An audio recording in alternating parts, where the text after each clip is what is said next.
ಎಲ್ರಿಗೂ ನಮಸ್ಕಾರ. Welcome back to the concepts of mechanical engineering 2 week 5 video series. ಇದರಲ್ಲಿ ನಿಮಗೆ ಅಡಿಟಿವ್ ಮ್ಯಾನುಫ್ಯಾಕ್ಚರಿಂಗ್ ಅನ್ನೋ ಒಂದು ಕಾನ್ಸೆಪ್ಟ್ ಬಗ್ಗೆ ಲಾಸ್ಟ್ 4 or 5 ಸೆಷನ್ಸಲ್ಲಿ ಎಕ್ಸ್ಪ್ಲೈನ್ ಮಾಡಿದ್ದೆ. ಸೊ ಈ ಒಂದು ಸೆಷನಲ್ಲೂ ಕೂಡ ಅದು ಕಂಟಿನ್ಯೂ ಆಗ್ತಾ ಬರುತ್ತೆ. ಸೊ ಇಲ್ಲಿ ತನಕ ನೀವೇನು ಕಲ್ತ್ರಿ ಅಂತ ಒಂದ್ಸಲ ಮುನ್ನೋಟ ನೋಡೋದಾದರೆ, introduction to additive manufacturing, features, merits, demerits, applications and materials used in additive manufacturing ಬಗ್ಗೆ ತಿಳ್ಕೊಂಡ್ರಿ. ಜನರಿಕ್ AM ಪ್ರೋಸೆಸ್ ಯಾವ ಥರ ಇರುತ್ತೆ, starting from slicing to the end of the process, that is post processing, ಅಲ್ಲಿ ತನಕ ನೋಡಿದ್ರಿ. ಇನ್ನು ಅಡಿಟಿವ್ ಮ್ಯಾನುಫ್ಯಾಕ್ಚರಿಂಗ್ ಟೆಕ್ನಾಲಜೀಸಲ್ಲಿ ಮೇಜರ್ 7 ಟೆಕ್ನಾಲಜೀಸ್ನ ಅದ್ರ ಬಗ್ಗೆ ಒಂದು ಬ್ರೀಫ್ ಇಂಟ್ರೊಡಕ್ಷನ್ ಕೂಡ ನೋಡಿದ್ರಿ. ಇನ್ನು ಡೀಟೇಲಿಂಗ್ ಆಗಿ FDM 3D ಪ್ರಿಂಟರ್ಸು, ಅದರದ್ದು ಕನ್ಸ್ಟ್ರಕ್ಷನು, ವರ್ಕಿಂಗು, ಯಾವ ಮೆಟೀರಿಯಲ್ ಯೂಸ್ ಮಾಡ್ತಾರೆ, ಅಡ್ವಾಂಟೇಜಸ್ ಏನು, ಅಪ್ಲಿಕೇಶನ್ಸ್ ಏನು, ಡಿಸ್ಅಡ್ವಾಂಟೇಜಸ್ ಏನು, ಮತ್ತು ವರ್ಚುವಲ್ ಲ್ಯಾಬಲ್ಲಿ ಯಾವ ಥರ ಅದನ್ನು ಮಾಡಿದ್ದಾರೆ ಅನ್ನೋದ್ರ ಬಗ್ಗೆಯೂ ಕೂಡ ಪ್ರಾಕ್ಟೀಸ್ ಮಾಡಿದ್ರಿ. Similar to FDM, you learnt about SLA ಅಂದರೆ ಸ್ಟೀರಿಯೋಲಿಥೋಗ್ರಫಿ ಅಥವಾ ವ್ಯಾಟ್ ಫೋಟೋಪಾಲಿಮರೈಸೇಷನ್ ಪ್ರೋಸೆಸ್ ಬಗ್ಗೆಯೂ ಕೂಡ ತುಂಬ ಚೆನ್ನಾಗಿ ತಿಳ್ಕೊಂಡಿದ್ದೀರಾ. ಇನ್ನು SLS ಅಥವಾ ಸೆಲೆಕ್ಟಿವ್ ಲೇಸರ್ ಸಿಂಟರಿಂಗ್ ಅನ್ನೋದ್ರಲ್ಲೂ ಕೂಡ ಹೆಂಗೆ ಪೌಡರ್ ಮೆಟೀರಿಯಲ್ಲು ಲೇಸರ್ ಲೈಟ್ ಮುಖಾಂತರ ಫ್ಯೂಸ್ ಆಗಿ ನಮಗೆ ಬೇಕಾಗಿರುವಂಥ ಮಾಡಲ್ನ ಜನ್ರೇಟ್ ಮಾಡಿಕೊಡುತ್ತೆ ಅನ್ನೋದು ಕೂಡ ತಿಳ್ಕೊಂಡಿದ್ದೀರಿ. ಸೊ ಈ ಒಂದು ಸೆಷನ್ನಲ್ಲಿ ನೀವು ಯಾವ ಥರ ಕಾಂಪೊನೆಂಟ್ನ 3D ಪ್ರಿಂಟ್ ಮಾಡೋದು by using a simple FDM 3D printer ಅನ್ನೋದ್ರ ಬಗ್ಗೆ ಒಂದಷ್ಟು ಇನ್ಫಾರ್ಮೇಷನ್ನ ಕೊಡ್ತಾ ಬರ್ತೀನಿ. So your aim is to create a solid model. First CAD ಸಾಫ್ಟ್ವೇರಲ್ಲಿ ಸಾಲಿಡ್ ಮಾಡೆಲ್ನ ಕ್ರಿಯೇಟ್ ಮಾಡೋದು ನಿಮ್ಮದು ಮೊದಲನೇ ಏಮ್ ಆಗಿರುತ್ತೆ. ಅದಾದಮೇಲೆ the second aim is to convert into STL format. STL format convert ಮಾಡಿ ಅದನ್ನು ಸ್ಲೈಸಿಂಗ್ ಸಾಫ್ಟ್ವೇರ್ಗೆ ಹಾಕಿ, ಸ್ಲೈಸಿಂಗ್ ಸಾಫ್ಟ್ವೇರಲ್ಲಿ ಅದನ್ನು ಸ್ಲೈಸ್ ಮಾಡಿ, ಸಪೋರ್ಟ್ ಸ್ಟ್ರಕ್ಚರ್ನ ಆ್ಯಡ್ ಮಾಡಿ, ಯಾವ ಫಿಲಮೆಂಟ್ ಯೂಸ್ ಮಾಡ್ತಿದ್ದೀರಾ ಅದನ್ನು ಆ್ಯಡ್ ಮಾಡಿ, ಆಮೇಲೆ ನೀವು ಮೆಷಿನ್ಗೆ ಅದನ್ನು ಟ್ರಾನ್ಸ್ಫರ್ ಮಾಡಿ 3D ಪ್ರಿಂಟಿಂಗ್ ಪ್ರೋಸೆಸ್ ಮುಖಾಂತರ ಕಾಂಪೊನೆಂಟ್ನ ಮ್ಯಾನುಫ್ಯಾಕ್ಚರಿಂಗ್ ಮಾಡುವಂಥ ಟಾಸ್ಕ್ ಇದು.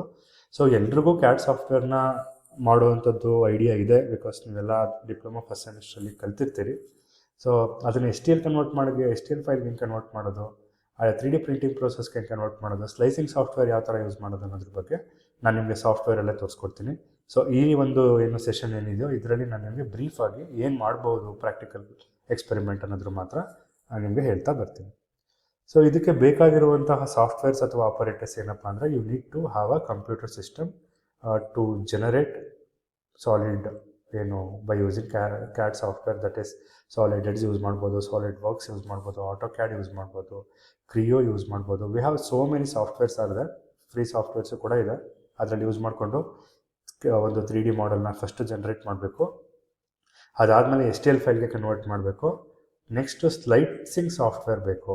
ಸೊ ಯಾವ ಒಂದು 3D ಪ್ರಿಂಟರ್ ಯೂಸ್ ಮಾಡ್ತಿದ್ದೀರಾ ಆ 3D ಪ್ರಿಂಟರ್ದು ಒಂದು ಏನು ಕಂಪ್ಯಾಟಿಬಲ್ ಸಾಫ್ಟ್ವೇರ್ನ ನೀವು ಫ್ರೀಯಾಗಿ ಇರುತ್ತೆ ಡೌನ್ಲೋಡ್ ಮಾಡಿಕೊಂಡು ಇಂಟರ್ನೆಟ್ಟಿಂದ, ಅಲ್ಲಿ ನೀವು ಆ ಸಾಫ್ಟ್ವೇರ್ನ ಹೆಂಗೆ ಆಪ್ರೇಟ್ ಮಾಡೋದು ಅಂತ ಕಲ್ತ್ಕೊಂಡು ಆಮೇಲೆ ನೀವು ಅದನ್ನು ಸ್ಲೈಸ್ ಮಾಡಬೇಕು. So if you are using Ender, Creality Ender ಆ ಥರ ಯೂಸ್ ಮಾಡಿದ್ರೆ ಅಲ್ಟಿಮೇಕರ್ ಕ್ಯೂರಾ ಯೂಸ್ ಮಾಡಿ. ಫ್ಲ್ಯಾಶ್ ಪ್ರಿಂಟ್ ಅಂತ ಹೇಳಿದ್ರೆ ಅಡ್ವೆಂಚರ್ ಸೀರೀಸ್ ಏನು ಫ್ಲ್ಯಾಶ್ ಫೋರ್ಸ್ ಅಂತ ಕಂಪನಿ ಇದೆ, ಅದಕ್ಕೆಲ್ಲ ನಾವು ಫ್ಲ್ಯಾಶ್ ಪ್ರಿಂಟ್ ಯೂಸ್ ಮಾಡ್ತೀವಿ. ಇನ್ನು ಪ್ಯೂಸಾ ಸ್ಲೈಸರ್ ಅಂತಲೂ ಒಂದು ಸಾಫ್ಟ್ವೇರ್ ಇದೆ, ಅದನ್ನು ಕೂಡ ಜನರಲ್ ಪರ್ಪಸ್ 3D ಪ್ರಿಂಟಿಂಗ್ಗೆ ಸ್ಲೈಸಿಂಗ್ ಮಾಡೋದಕ್ಕೆ ಯೂಸ್ ಮಾಡ್ತೀವಿ. ಇನ್ನು 3D printer obviously FDM type 3D printer ಬೇಕೇ ಬೇಕು. PLA ಫಿಲಮೆಂಟ್ ಬೇಕೇ ಬೇಕು ಇದಕ್ಕೆ, ಅದೇ ನಮಗೆ ರಾ ಮೆಟೀರಿಯಲ್ಲು. ಇನ್ನು once the model is done, you need to have a measuring tape, spatula or scraper marking ಮಾಡೋದಕ್ಕೆಲ್ಲ ಅವಶ್ಯಕತೆ ಇರುತ್ತೆ. ಕಮಿಂಗ್ ಟು ದ ಥಿಯರಿ, ಏನು ನನ್ನ ಪ್ರೀವಿಯಸ್ ವೀಡಿಯೋದಲ್ಲಿ ನೀವು ನೋಡಿದರೆ 3D ಪ್ರಿಂಟಿಂಗ್ ಅನ್ನೋದ್ರ ಬಗ್ಗೆ ಕಂಪ್ಲೀಟ್ ಡೀಟೇಲ್ಸ್ ಹೇಳಿದ್ದೀನಿ. ಸೊ ಅಡಿಟಿವ್ ಮ್ಯಾನುಫ್ಯಾಕ್ಚರಿಂಗ್ ಪ್ರೋಸೆಸ್ ಅಂದರೆ, as the name indicates, this manufacturing is like opposite to the subtractive manufacturing, where the material is added by each layer by layer. ನೀವು ಯಾವ ಥರ 3D ಮಾಡೆಲ್ನ generate ಮಾಡಿರ್ತೀರಿ ಆ ಥರ material add ಮಾಡಿ ನಿಮಗೆ ಯಾವುದೇ ಥರ ವೇಸ್ಟ್ನ ಕೊಡ್ದೇ ಬರುವಂತಹ ಥಿಯರಿ ಅಂತಲೇ ಹೇಳ್ಬೋದು. ಸೊ ಈ ಎಕ್ಸ್ಪೆರಿಮೆಂಟಲ್ಲಿ the component is first designed using CAD software, the model is converted into STL format, ಆಮೇಲೆ ನಿಮಗೆ 3D ಪ್ರಿಂಟಿಂಗಿಗೆ ಸ್ಲೈಸ್ ಮಾಡಿ ಕಳಿಸ್ಬೇಕಾಗುತ್ತೆ. So this is the brief about additive manufacturing. So ನಾವು ಯೂಸ್ ಮಾಡ್ತಿರುವಂತಹ ಜನರಲ್ ಆಗಿ ಎಲ್ಲರ ಹತ್ರನ ಇರುವಂಥದ್ದು FDM 3D ಪ್ರಿಂಟರ್ ಆಗಿರೋದ್ರಿಂದ I am going to explain FDM 3D ಪ್ರಿಂಟರ್ದು ಪಾರ್ಟ್ಸ್ಗಳು. ಆಲ್ರೆಡಿ ನೀವು ಅಲ್ಲಿ ಪ್ರೀವಿಯಸ್ ಇದರಲ್ಲಿ ಕಲ್ತ್ಕೊಂಡಿದ್ದೀರಿ. ಇಲ್ಲಿ ಯಾವ್ಯಾವ ಪಾರ್ಟ್ಸ್ ಇದೆ ಅಂತ ಇನ್ನೊಂದು ಸಲ ಬ್ರೀಫ್ ಮಾಡ್ತಾ ಬರ್ತೀನಿ. ಸೊ ಇಲ್ಲಿ ಫಿಲಮೆಂಟ್ನ ನೀವು ಫೀಡ್ ಮಾಡಬೇಕು. ಫಿಲಮೆಂಟ್ನ ಇಲ್ಲಿಗೆ ಫೀಡ್ ಮಾಡಬೇಕು, ಎಕ್ಸ್ಟ್ರೂಡರ್ ಅಸೆಂಬ್ಲಿ ಅಂತ ಕರಿತೀವಿ, ಇಲ್ಲಿಗೆ ಫೀಡ್ ಮಾಡಬೇಕು. So once you feed this to the extruder,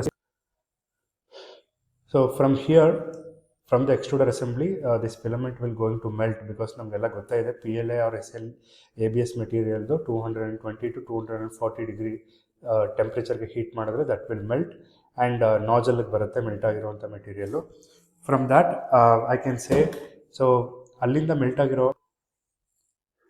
so what will happen is the melted filament material will come from here and ಯಾವ ಥರ ಮೂವ್ ಆಗುತ್ತೆ ಅಂತ ಹೇಳಿದ್ರೆ you can see once this basement ಏನಿದೆಯೋ ಈ ಪ್ಲ್ಯಾಟ್ಫಾರ್ಮು ಇದು ಆ ಕಡೆ ಈ ಕಡೆ ಮೂವ್ ಆಗುವಂಥ ಕೆಲವೊಂದು 3D ಪ್ರಿಂಟರ್ಸ್ ಇದ್ದಾವೆ. This extruder assembly will move down according to the movement given by slicing software that is G-code. And ಕೆಲವೊಂದು 3D ಪ್ರಿಂಟರ್ಸಲ್ಲಿ this is fixed and only the bed is going to move layer by layer by layer. ಈ ಥರ work ಆಗುತ್ತೆ. You can set the temperature, you can set the filament, remove the filament, add the filament by using controllers here. And this is the diagram wear you can write in the exam. Filament ಒಳಗಡೆ stepping ಮೋಟರಲ್ಲಿ ಬಂದು ಅಲ್ಲಿ ನಿಮಗೆ controller ಮುಖಾಂತರ ಅದು ಯಾವ ಥರ ಎಷ್ಟು ಬೇಕಷ್ಟು ಮೂಮೆಂಟ್ ಆಗುತ್ತೆ, ಹೀಟ್ ಆಗುತ್ತೆ. ಆಮೇಲೆ ಬಂದು ನಾಜಲ್ ಟಿಪ್ ಮುಖಾಂತರ layer by layer material generate ಆಗುತ್ತೆ. So this is how this 3D printer works. Coming to the procedure, let us take safety precautions. So you need to ensure correct unit selection. CAD software ಮಾಡಬೇಕಾದ್ರೆ so millimetre, inches, ಸೆಂಟಿಮೀಟರ್ನ ನೋಡಿಕೊಂಡು select ಮಾಡಿ. Millimetre is would be the preferable one. Bed levelling ನೀಟಾಗಿ ಮಾಡಬೇಕು ಮೆಷಿನಲ್ಲಿ, because bed levelling ಮಾಡಲಿಲ್ಲ ಅಂತ ಹೇಳಿದ್ರೆ ಕರೆಕ್ಟಾಗಿ ಅದು ಸರಿಯಾದ ರೀತಿಯಲ್ಲಿ ಮೆಟೀರಿಯಲ್ ಪ್ರಿಂಟ್ ಆಗೋದಿಲ್ಲ. ನಾಜಲ್ನ ಯಾವತ್ತೂ ಬರೀ ಕೈಯಲ್ಲಿ ಮುಟ್ಟಬಾರ್ದು, ಬಿಕಾಸ್ ಅರೌಂಡ್ 200 ಡಿಗ್ರಿ ಟೆಂಪ್ರೇಚರ್ ಇರುತ್ತೆ. ಮತ್ತು ಪ್ರಿಂಟೆಡ್ ಪಾರ್ಟ್ನ ರಿಮೂವ್ ಮಾಡೋಕ್ಕಿಂತ ಮುಂಚೆ ಕೂಲ್ ಆಗೋದಕ್ಕೆ ಬಿಡಬೇಕು. So these are the 4 precautions you must take care while in performing in 3D printing machine. Coming to the procedure, so to do the solid modeling, you need to open CAD software and select the appropriate units. 2D ಸ್ಕೆಚನ್ನ first draw ಮಾಡ್ಕೋಬೇಕು. Extrude ಮತ್ತು extrude cut use ಮಾಡಿಕೊಂಡು ಅಥವಾ features use ಮಾಡಿಕೊಂಡು ನೀವು 3D ಸಾಲಿಡ್ನ first create ಮಾಡಬೇಕು. If you need any holes or fillets, you need to take up special features from the software and save the solid model as part model. So this is the first step you are going to do in solid modelling. So once you done with solid modelling, ನೀವೇನು ಮಾಡಬೇಕು, first ಫೈಲ್ನ open ಮಾಡಿ save as ಅಥವಾ export ಆಪ್ಷನ್ನ select ಮಾಡಿ ಅಲ್ಲಿ STL ಫೈಲ್ನ select ಮಾಡ್ಕೋಬೇಕು. ಅಲ್ಲಿ ಕೇಳುತ್ತೆ fine ಬೇಕಾ, ಮೀಡಿಯಮ್ ಬೇಕಾ, ಟ್ರಯಾಂಗಲ್, ಅದು ಏನು STL ಅಂದರೆ ಟೆಸಲೇಷನ್ ಫೈಲ್ ಅಂತ ಕರಿತೀವಿ, ಅದು ಮೆಷಿನ್ಗೆ ಅರ್ಥ ಆಗುವಂಥ ಭಾಷೆ. ಸೊ ಅದಕ್ಕೆ ನೀವು ಫೈನ್ ಅಥವಾ ಮೀಡಿಯಮ್ ಯಾವ ಥರ ಬೇಕು ನಿಮಗೆ ಆ ಮೆಷಿನ್ ಅಂತ ಕೇಳುತ್ತೆ. You can go any fine or medium and save the STL file. So this is the next step after solid modeling. Solid parts generate ಆದಮೇಲೆ ನೀವು STL ಫಾರ್ಮ್ಯಾಟ್ಗೆ ಕನ್ವರ್ಟ್ ಮಾಡುವಂಥ procedure. So once you done with the STL file, you take that STL file into a slicing software. Slicing software ಅಂತ ಕರಿತೀವಿ. ನಾನು already ಹೇಳಿದಾಗೆ ಪ್ರತಿಯೊಂದು 3D ಪ್ರಿಂಟರ್ಸ್ಗಳು ಅವ್ರವ್ರದ್ದೇ slicing ಸಾಫ್ಟ್ವೇರ್ನ ಫ್ರೀಯಾಗಿ ವೆಬ್ಸೈಟಲ್ಲಿ ಬಿಟ್ಟಿರ್ತವೆ. ಸೊ ಆ ಸ್ಲೈಸಿಂಗ್ ಸಾಫ್ಟ್ವೇರ್ಸ್ನ ನಿಮ್ಮ ಕಂಪ್ಯೂಟರ್ಗೆ ಡೌನ್ಲೋಡ್ ಮಾಡಿಕೊಂಡು you need to open that slicing software. ನೀವೇನು STL ಫೈಲ್ಗೆ ಕನ್ವರ್ಟ್ ಮಾಡಿದಿರೋ ಆ STL ಫೈಲ್ನ ಇಂಪೋರ್ಟ್ ಮಾಡ್ಕೋಬೇಕು. ಆಮೇಲೆ ಕೆಲವೊಂದು ಇಂಪಾರ್ಟೆಂಟ್ ಪ್ಯಾರಾಮೀಟರ್ಸ್ ಇರ್ತವೆ. ಆ important parameters like these 2 will be set in slicing software. ಅಂದರೆ 0.2 mm ಲೇಯರ್ ಹೈಟ್ ಕೊಡಿ, ಅಂದರೆ ತುಂಬ ಸ್ಮಾಲ್ ಲೇಯರ್ ಹೈಟು. ಇನ್ ಫಿಲ್ 20%, ಒಳಗಡೆ 20% ಅಷ್ಟು ಮೆಟೀರಿಯಲ್ ಫಿಲ್ ಆಗಲಿ ಅಂತ ನೀವು ಅದನ್ನು ಸೆಲೆಕ್ಟ್ ಮಾಡ್ಕೋಬೇಕು. And this are only for reference. You can select on your own based on the diagram ಅಥವಾ ಮಾಡೆಲ್ ಮೇಲೆ ನೀವು ಇದನ್ನು ಚೇಂಜಸ್ ಮಾಡ್ಕೋಬೋದು. ಪ್ರಿಂಟಿಂಗ್ ಟೆಂಪ್ರೇಚರು PLA ಆಗಿರೋದ್ರಿಂದ 200 ಡಿಗ್ರಿ ಸೆಂಟಿಗ್ರೇಡ್ಗೆ ಮೆಲ್ಟ್ ಆಗುತ್ತೆ. ಕೆಲವೊಂದು ABS ಅಥವಾ PTFE ಅಥವಾ ನೈಲಾನ್ ಮೆಟೀರಿಯಲ್ಲು 280 290 ತನಕ ಹೋಗೋದ್ರಿಂದ ಸೊ ಟೆಂಪ್ರೇಚರ್ನ ನೋಡಿಕೊಂಡು ನೀವು ಸೆಟ್ ಮಾಡಬೇಕಾಗತ್ತೆ. ಬೆಡ್ ಟೆಂಪ್ರೇಚರು 50 to 60 ಡಿಗ್ರಿನ ಸೆಟ್ ಮಾಡಿದ್ರೆ ಅದು ನೀಟಾಗಿ ಬಾಂಡ್ ಆಗುತ್ತೆ ಬೇಸ್ ಮಾಡಲ್ದು. ಸೊ ಸ್ಲೈಸಿಂಗಲ್ಲಿ G-code ಜನರೇಟ್ ಮಾಡಿ, ಫಿಲಮೆಂಟ್ನ ಲೋಡ್ ಮಾಡಿ, ಪ್ರಿಂಟಿಂಗ್ ಪ್ರೊಸೆಸ್ನ ಸ್ಟಾರ್ಟ್ ಮಾಡಿ ಆ್ಯಂಡ್ ಕಂಪ್ಲೀಟ್ ಪ್ರಿಂಟ್ ಆಗೋ ತನಕ you need to wait. So once it is printed, printing complete ಅಂತ ತೋರಿಸುತ್ತೆ ಮೆಷಿನಲ್ಲಿ. Then you remove the printed part after cooling ಅಂತಲೇ ಹೇಳ್ಬೋದು. ಯು ರೈಟ್ ದ ಅಬ್ಸರ್ವೇಷನ್ಸ್, ಯಾವ ಸಾಫ್ಟ್ವೇರ್ನ ಯೂಸ್ ಮಾಡ್ತಿದ್ದೀರಿ. If it is solid edge, solid work ಯಾವುದು, ಕ್ರಿಯೋನ, ಅದನ್ನು ಬರೀಬೇಕಿಲ್ಲಿ ಯಾವ ವರ್ಷನ್ ಅಂತ. ಅದಾದಮೇಲೆ ಸ್ಲೈಸಿಂಗ್ ಸಾಫ್ಟ್ವೇರ್ ಯೂಸ್ ಮಾಡ್ತಿದ್ದೀರಿ, ಫ್ಲ್ಯಾಶ್ ಪ್ರಿಂಟಾ ಅಥವಾ ಯಾವುದು ಅನ್ನೋದನ್ನು ನೋಡ್ಕೊಳ್ಳಿ. ನೆಕ್ಸ್ಟು 3D ಪ್ರಿಂಟರ್ ಯಾವುದು, let it be flash forge ಇದ್ದರೆ ಫ್ಲ್ಯಾಶ್ ಪ್ರಿಂಟ್ ಸಾಫ್ಟ್ವೇರ್ ವರ್ಕ್ ಆಗುತ್ತೆ. ಪ್ರಿಂಟ್ ಮೆಟೀರಿಯಲ್ಲು ABS ಅಥವಾ PLA. So next layer height ಬಂದು 0.2 mm ಅಂತ ಕೊಟ್ಟಿದ್ದೀನಿ ಇಲ್ಲಿ, let it be 0.2 mm. And printing time may be so 1 hour print ಆಗ್ತಾ ಇದೆ. ಈ ಥರ ನೀವು ನಿಮ್ಮ ಮೆಷಿನ್ನಲ್ಲಿ ಯಾವ ಮೆಷಿನಲ್ಲಿ ವರ್ಕ್ ಮಾಡ್ತಿದ್ದೀರೋ ಆ ಮೆಷಿನಲ್ಲಿ ನೋಡಿಕೊಂಡು ಅಬ್ಸರ್ವೇಷನ್ನ ಫಿಲ್ ಮಾಡ್ಬೋದು. And I have given some of the model for reference. ನೀವು ಇದು ಮಾಡೆಲ್ಸ್ ಎಲ್ಲ ನೋಡಿರ್ತೀರಿ.